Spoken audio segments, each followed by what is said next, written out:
Hello everyone. So let us recapitulate on the previous class. So we have contralateral fibers coming from the optic chiasm and entering into the lateral geniculate body. And contralateral fibers will enter into the first, the fourth and the sixth layer. Ipsilateral fibers will enter into the second, third and fifth layer. Moreover, the 6 layers of the lateral geniculate body, the first 2 layers will have contribution only from magnacellular pathway. The rest 3, 4, 5, 6 will have contribution from parvocellular pathway. Now, the third pathway, the coniocellular, which contributes to signal from the S or the short wavelength cones, the blue cones, will be distributed in between. So, this is the coniocellular pathway K, and their distribution is in between the layers. So, they are intermediate distribution. Alright. Now, from the lateral geniculate body, there will be arising 2 tracts. One, the magnacellular pathway will continue. This is the optic radiation, part of the optic radiation, and also the parvocellular pathway will arise. These are part of the optic radiation. They will reach the cortex, where we have already talked about a module of processing. This is a hypercolumn.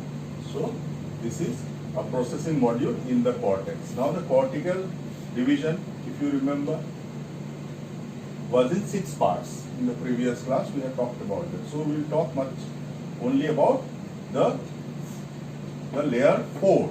So, there will be 1, 2, 3 layers. In the fourth layer is a little more detailed for us. And in the fourth layer, we have A, B, C. So, even here we have only talked about the 4C alpha and beta, where the magnacellular pathway will enter into the 4C alpha and the parvocellular pathway will enter into the 4C beta layer. Beyond that, we have 5 and 6.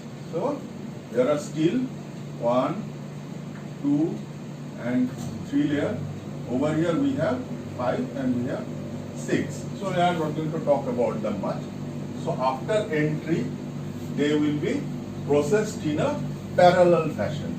So, will be processed in a column. So, there will be thousands of such columns all around, and there will be processing of various attributes which have come as action potential after being pre-processed in the retina, in the lateral geniculate body to some extent, and they will be further processed in the cortex.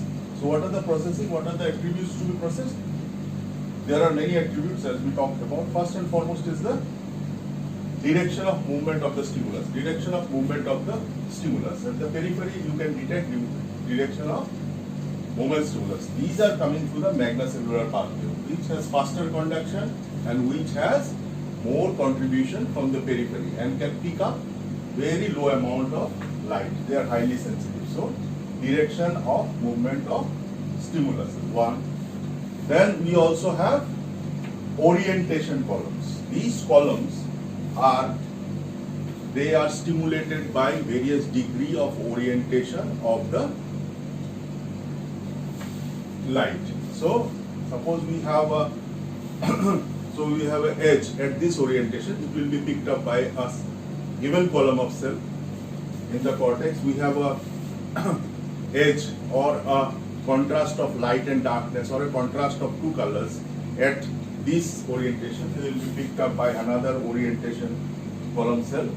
So, orientation. Then we have seen some cells which are only sensitive to the difference in spectrum of light.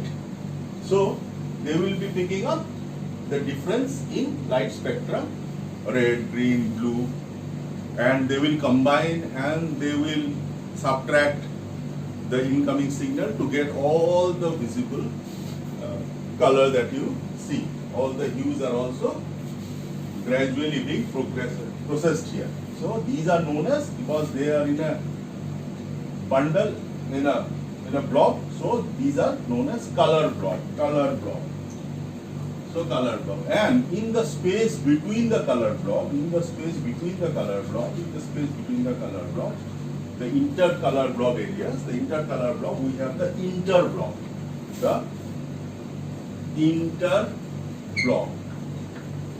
So color block, in the space between this we will have interblock. So what does interblock do? Interblock picks up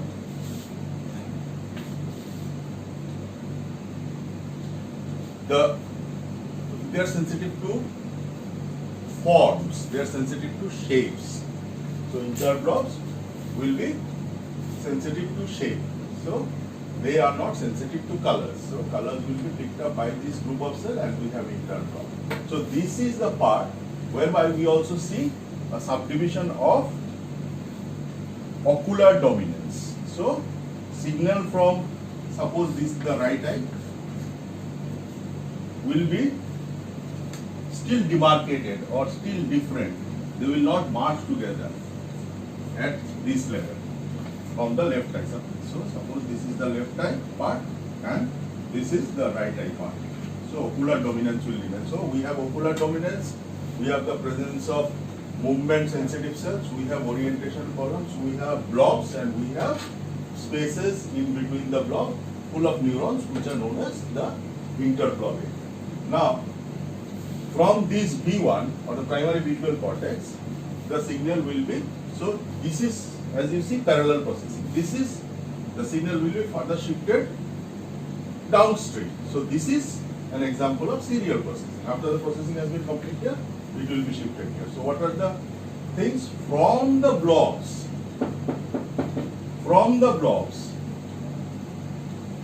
the signal will go to this portion. From the blobs, the signal will go to this portion. Which portion? From the blobs, the signal will be further processed in this section, which is known as the thin stripe. This is the thin stripe. So you see, the B2 or area number 18 is divided into thin stripe, thick stripe, and the pale area in between, known as the interstripe. So thick stripe, thin stripe, and interstripe.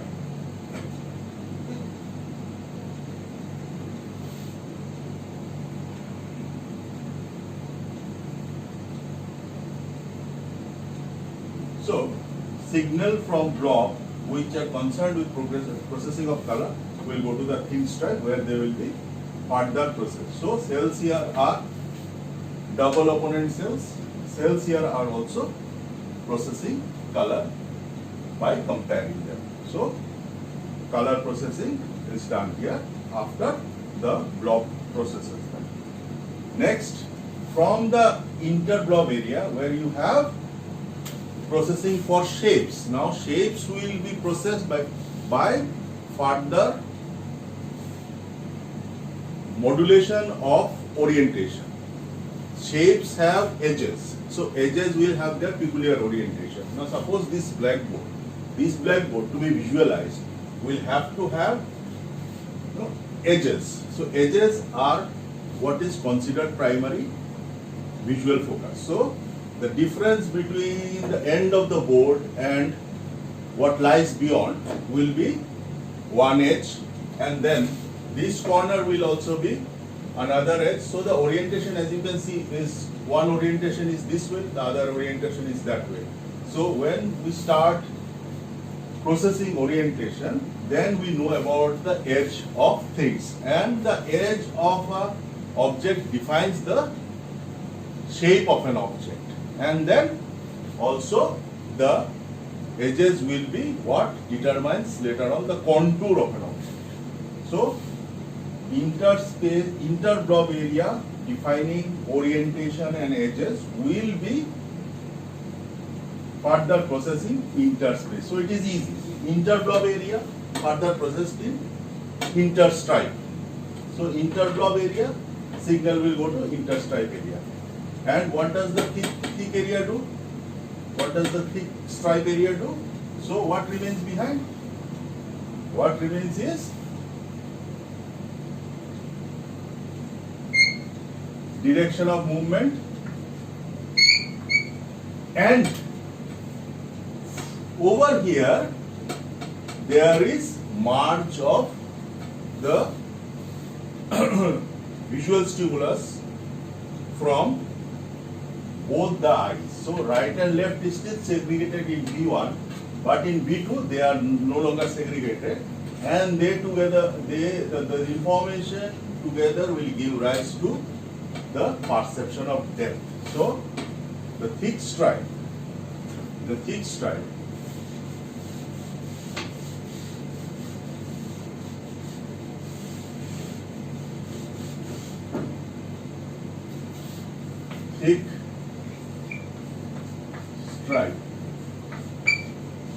will have perception of direction of movement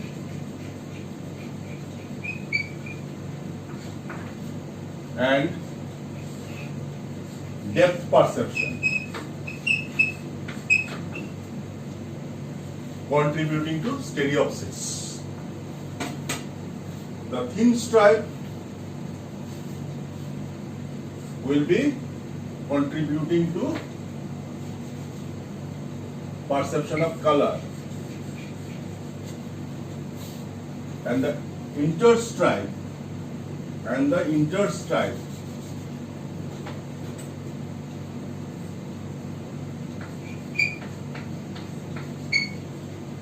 will be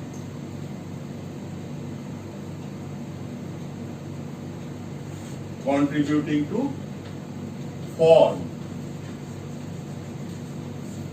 shape.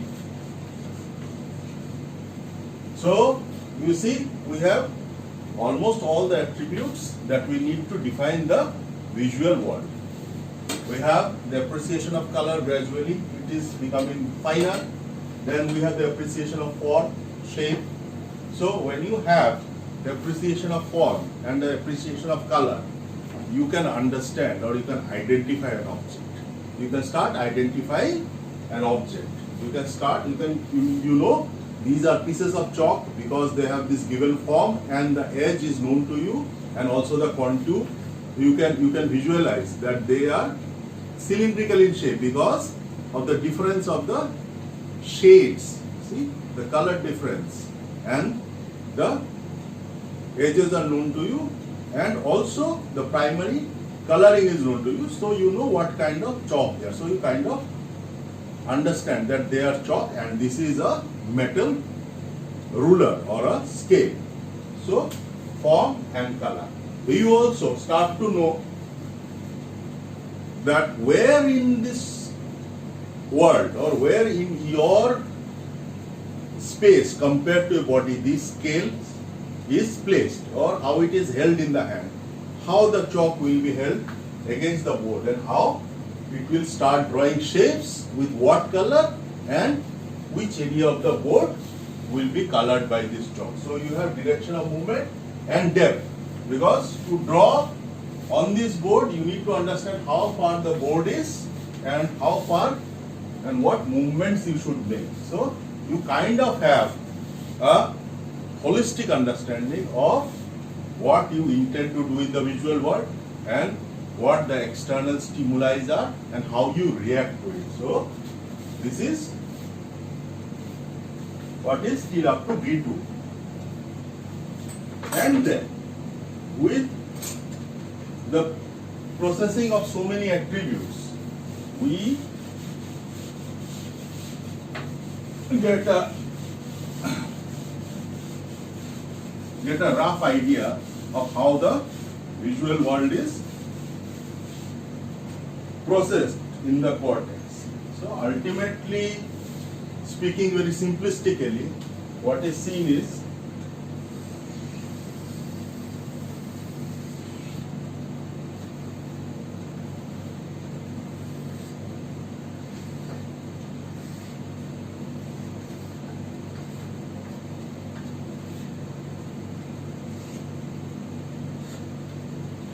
So if we can draw the exterior portion of the cortex, the lateral view. So this is the cerebral cortex, this is the cerebellum, the pons medulla and brainstem. So we have the optical receptor, the eye. So from the eye we have the optic nerve and then the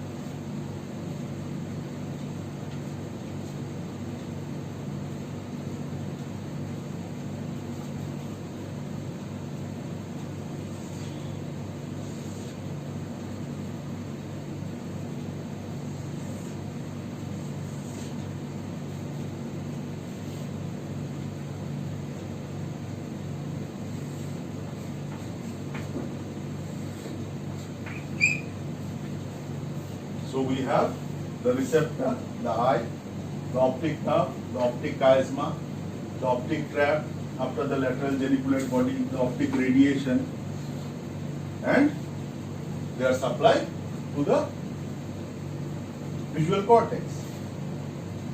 So in the visual cortex, as in the previous board work, we have seen there are processing of perception of light, perception of form, perception of movement of objects, and perception of their orientation in space or depth perception. So as we know, there are two tracks, one being the parvo, the other being magno pathway.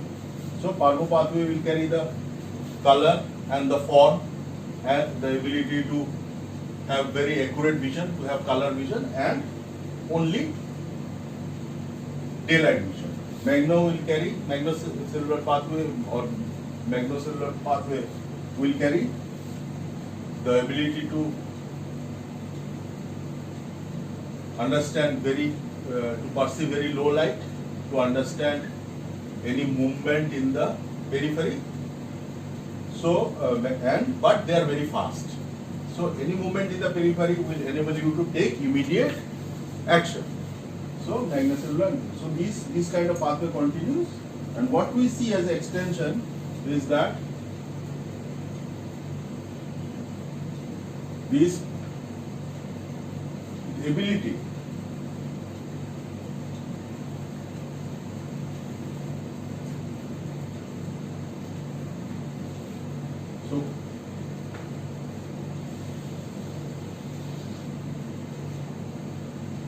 So after being processed in the cortex, as in the previous diagram, so there will be two tracts. One is the ventral tract. So the ventral tract will mainly subscribe to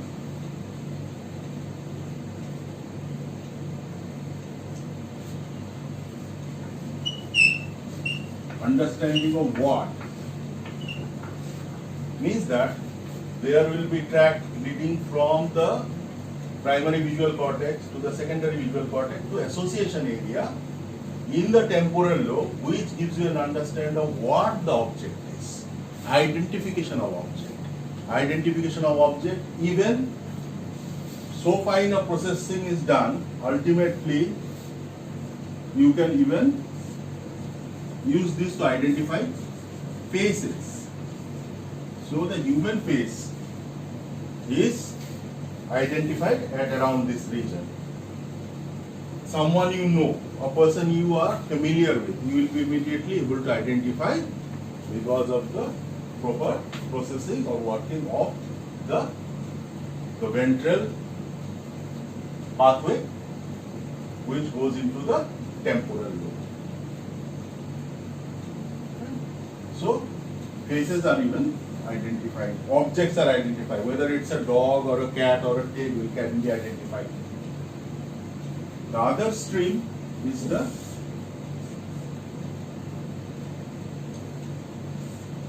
where stream. Where. So this stream which goes to the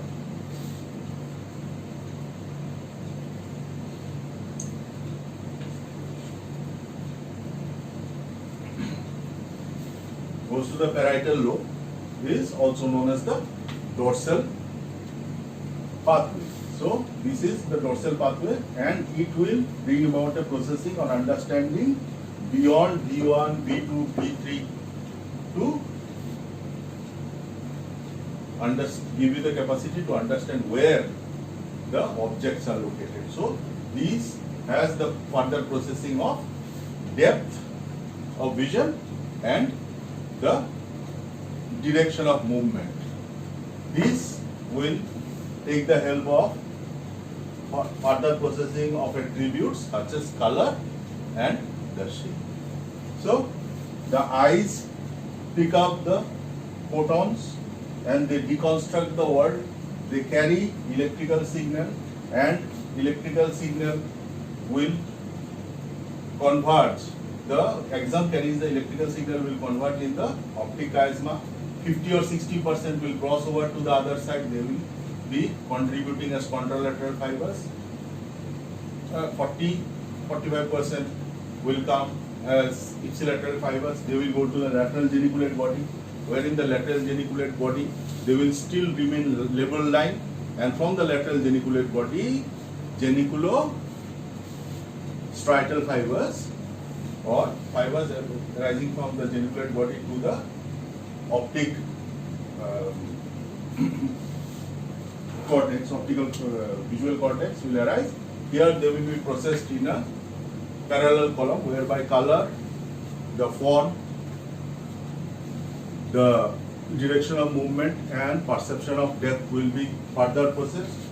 The perception of depth and movement will lead to a pathway at the parietal lobe, where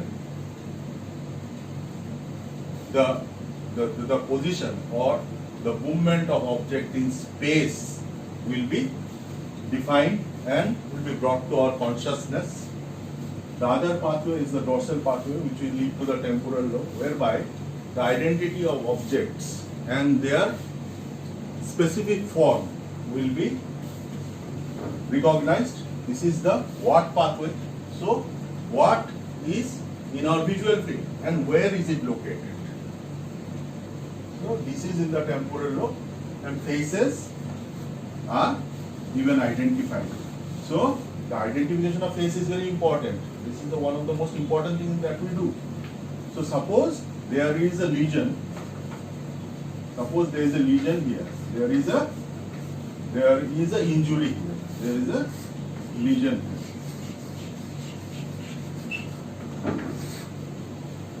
So it might lead to the inability to recognize face.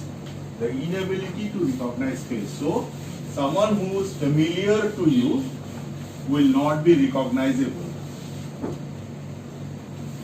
Although you can say that it's a face, whether it's a male or a female, that also can be identified, but the person's relation to you will be very difficult to describe, or what you won't be recollecting the person's identity. So the inability to recognize face because of a lesion of the temporal lobe, particularly in the area which processes face, is known as prosopagnosia. So agnosia is ignorance, just disregarding, neglecting. Agnosia is neglecting, and prosopagnosia is inability to recognize face. You see, lesions, as we talked about in the previous class, lesions at various levels brings about various visual disturbances. Lesion at the cortex will bring about processing disturbances. The higher sense of vision will be lost. So with this, we kind of stop here.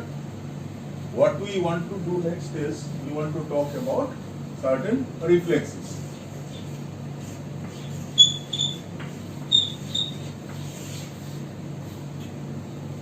The first reflex we want to talk about is the pupillary reflex.